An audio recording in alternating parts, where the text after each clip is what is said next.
इस वीडियो में हम जानेंगे ऐसे 15 ईडियम्स जो टीचर्स यूज़ कर सकते हैं अपनी डेली यूज़ की भाषा में बच्चों से बात करते समय, टीचर से कम्युनिकेट करते समय और अपनी डेली रोज़मर्रा की लाइफ में भी।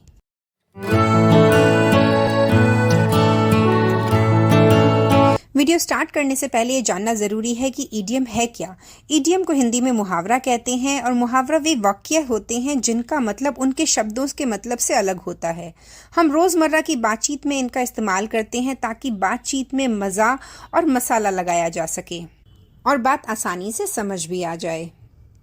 इंग्लिश में भी ईडियम्स बहुत सारे यूज़ होते हैं और अगर हम ये अपनी भाषा में ले आएंगे तो हमारी कम्युनिकेशन स्किल्स बहुत अच्छे से बढ़ जाते हैं, जो कि हमारी पर्सनल लाइफ में तो हेल्प करते ही हैं। और अगर हम टीचर्स हैं या फिर हम किसी प्रोफेशन में हैं तो यह हमारे पर्सनालिटी को भी इन्हांस करते हैं, हमारे कम्युनिकेशन स्किल्स को इन्हांस करते हैं और हम अपने बच्चों को भी कुछ नया सिखाते हैं। इस वीडियो में हम 15 ऐसे इडियम्स सीखने वाले हैं जो कि टीचर्स अपनी डेली लैंग्वेज में रोज़मर्रा की पढ़ाई में यूज़ कर सकते। इसके अलावा बच्चे भी इन इडियम्स को यूज़ कर सकते हैं। तो अगर टीचर ये इडियम्स बोलेगा तो बच्चे डेफिनेटली इनको ग्रैब करते हैं और बच्चों की भी कम्युनिकेशन इन्हांस होता है। तो चलिए स्टार्ट।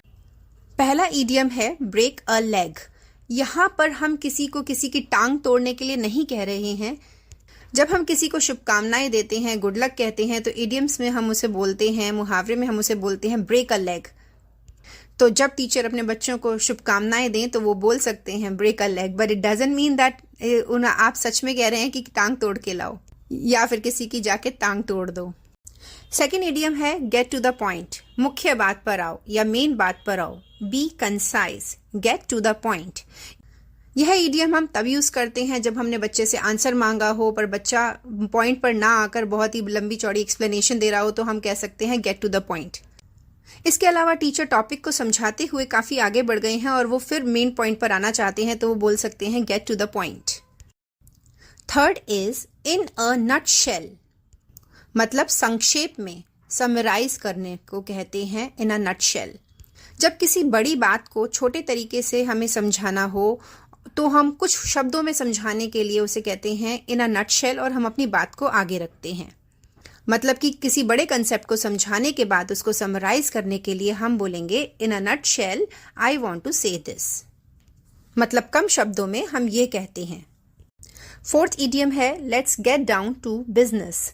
कई बार ऐसा होता है बच्चे ध्यान नहीं दे रहे होते हैं, काम नहीं कर रहे होते हैं और हम उनको काम पर ध्यान देने के लिए कहते हैं ताकि वो अपने काम पर फोकस करें। तो हम कहते हैं let's get down to business. इसके अलावा हम यह इडियम तब भी यूज़ कर सकते हैं जब हम कुछ बीच में कुछ इंटरप्शन हुआ हो या फिर बीच में ब्रेक लगा हो और हम दोबारा से ट्रैक पर आना चाहते हैं टीचर और बच्चे मिलकर, तो हम कह सकते हैं let's get down to business. For example class में पढ़ाते पढ़ाते कोई बीच में आ गया या प्रिंसिपल विजिट हो गई और बच्चों की अटेंशन उस टाइम ख़त्म हो गई और जैसे ही प्रिंसिपल जाती हैं अब बच्चों को दोबारा से फोकस करने के लिए, तो टीचर कह सकती है let's get down to business. Fifth idiom है ऑन द सेम पेज। एक ही राय पर अग्री होना। जब हम किसी और की राय पर अग्री होते हैं, मीन सहमत होते हैं, तो हम कहते हैं ऑन द सेम पेज। जैसे कि किसी ने किसी बात पे राय दी या किसी ने कोई सलाह दी और आप भी वही कहना चाहते थे, आपकी भी वही सलाह थी, तो आप उसको नटशेल में कह सकते हैं I am also on the same page, means I am agree with you. कई बार टीचर्स को मोटिवेटिंग सेंटेंस बोलने पड़ते हैं ताकि बच्चे मोटिवेट हों और अपने लक्ष्य से भटके नहीं। उसके लिए टीचर्स बोल सकते हैं किड्स, चिल्ड्रन सी प्रैक्टिस मेक्स परफेक्ट। अभ्यास से ही सिद्धि आती है। जितना आप अभ्यास करोगे उतने आप परफेक्ट बनोगे। तो ये इनकरेजिंग एफर्ट बोलने के लिए हम ये इडियम यूज करते हैं practice makes perfect. Seventh idiom है take it with a grain of salt. Means शक की नज़र से देखो, बी स्केप्टिकल। यहाँ पर हम बच्चे को एक पाठ पढ़ा रहे होते हैं कि किसी की चीज़ को भी एकदम से एक्सेप्ट नहीं करना चाहिए। आपको थोड़ा स्केप्टिकल होना ज़रूरी है ताकि आप उस चीज़ के बारे में सर्च करें और फिर उसको अपने माइंड में बिठाएं। तो यहाँ पर टीचर एक लर्निंग देती है take it with a grain of salt, means इसको शक की नज़र से देखो, be sceptical.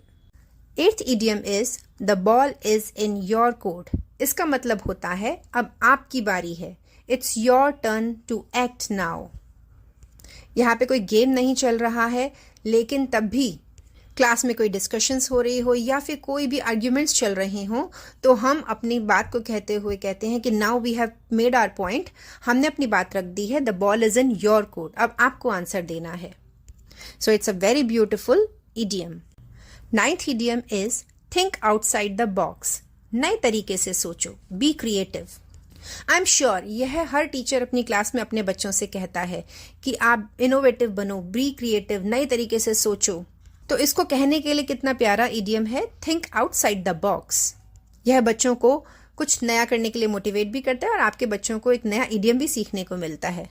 10th idiom is time flies when you are having fun. समय का पता ही नहीं चलता जब आप बहुत मज़ा करते हैं. जब मज़ा आता है तो समय का पता ही नहीं चलता. इट मीन्स जब आप क्लास को एंजॉय कर रहे हैं तो पता ही नहीं चलेगा क्लास का कब टाइम ओवर हो गया. तो ऐसा ही होता है जब हमें टीचर को इंटरेस्टिंगली पढ़ा रहा होता है तो कब टाइम बीत जाता है बच्चों को पता ही नहीं चलता. तो कभी ऐसा हो कि आपने पढ़ाया हो और बच्चों ने कहा हो मैम इस बार तो पता ही नहीं चला क्लास कैसे खत्म हो गई, then you can speak this, time flies when you are having fun. 11th idiom is you are on the right track. आप सही दिशा में हो, आप बिल्कुल ठीक काम कर रहे हो, यू आर डूइंग वेल. जब आपको लगे कि कोई बच्चा बहुत अच्छा कर रहा है, आगे जा रहा है, या फिर कोई कंपटीशन हो रहा है, बच्चा उसमें ड्राइंग कर रहा है, तो आप उसको एक मोटिवेटिंग वर्ड्स में सिर्फ बोल सकते हैं उसकी पेंटिंग को देखते हुए, you are on the right track, means आप बहुत अच्छा कर रहे हो, कीप डूइंग. तो ये मोटिवेशन लाइन उसको बहुत हेल्प करती है और अच्छा करने के लिए. तो यह इडियम बहुत ही पावरफुल इडियम है. 12th idiom is a picture is worth 1,000 words. एक चित्र 1000 शब्दों के बराबर है. मीन्स कई चीज़ें हम बच्चों को बोलकर नहीं समझा सकते, लेकिन हम उनको दिखाकर समझा सकते हैं. तो बच्चे अपनी अंडरस्टैंडिंग जो है वो विजुअल एड्स से या फिर चित्रों को देख के, वीडियोस को देख के समझ लेते हैं. तो यह इडियम तब यूज़ होता है जब टीचर बच्चों को कोई विजुअल एड्स दिखा रहा हो या कोई चित्र दिखा रहा हो और बच्चों को तभी समझ आए. तो बच्चे कहे मैम अब समझ आ गया, तो आप teacher can say a picture is worth 1,000 words. 13th idiom is action speak louder than words. Action speak louder than words. काम बोलता है, शब्द नहीं.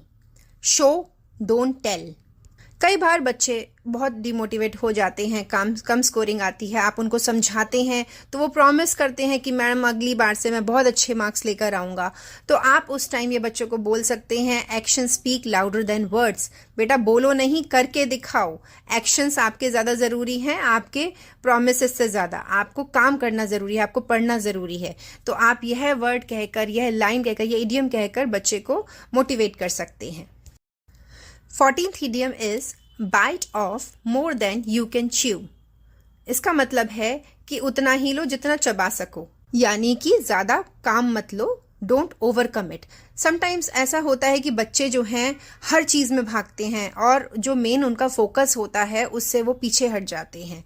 जब बच्चे करिकुलर एक्टिविटीज़ में इतने ज़्यादा इन्वॉल्व हो जाते हैं कि एकेडमिक्स को भूल जाते हैं और वो हर तरफ पैर फैला रहे होते हैं, तो आप उनको इस एक सेंटेंस में बात समझा सकते हैं, bite off more than you can chew, कि इतना ही काम करो जितना आप कर सकते हो, अपने ऊपर बर्डन ना लो, don't take extra burden on you. 15th idiom है cut to the chase. Cut to the chase means get to the main point. इसके लिए मैंने अभी थोड़ी देर पहले भी एक इडियम बताया था और आप इसको भी सीख सकते हैं. जब हमें बच्चों को बोलना होता है come to the main point, अपनी मेन बात पर आओ, क्योंकि लंबी लंबी स्टोरी मत सुनाओ, तो ऐसे में आप बोल सकते हो मुख्य बात पर आ जाओ, cut to the chase. Now it is a tip time. बच्चों को इडियम पढ़ाने के लिए या फिर खुद भी इडियम को सीखने के लिए डेली एक इडियम को बोर्ड पे लिखें और उसे इडियम ऑफ द डे या वीक एक्टिविटी का नाम दें.